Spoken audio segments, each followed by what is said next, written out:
Miss Rachel, and I'm so excited that you joined me for CC Cycle 2, Week 8 History. Tell me about European exploration. It goes like this.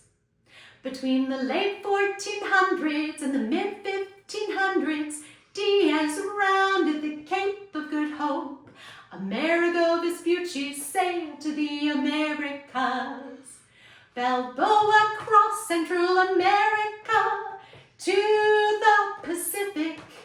Magellan's crew sailed around the globe, and Coronado explored the American Southwest.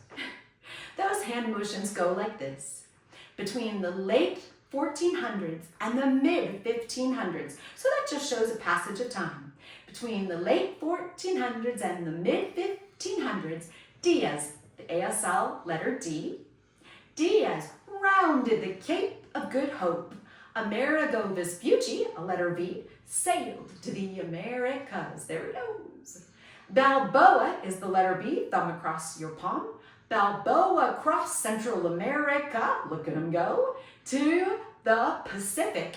And I did two ASL letter P's, which is your thumb between those fingers, this way, to the Pacific.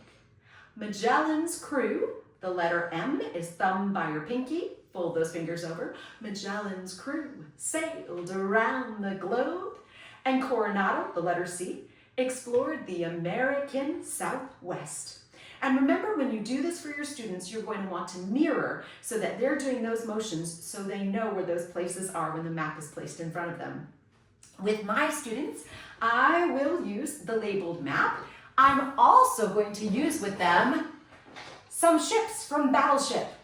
So we will take our ships from Battleship, and we will start in Portugal. Several of the explorers started there. So we have Diaz rounded the Cape of Good Hope.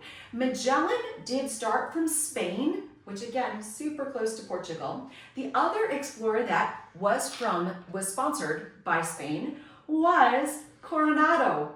But Coronado, when he explored the American Southwest, was not in a boat. So he came from Mexico and explored the American Southwest. I've added a little snake because, he probably had to go through some places, some deserts with some pretty crazy, creepy crawlies. So I just thought that would be really fun. So each of my students will have a boat, and I'll give them a Lego guide for this one, which I think that they will really find enjoyable. These boats will also be used for our geography for this week, so they have a dual purpose. So I just want to encourage you, you can use the labeled map if your students are some of the older students and don't need the labeling. You can move on to the unlabeled map, but I think that they'll really enjoy using the battleships and the Legos this week. I hope that this is so helpful. Thank you for watching. God bless.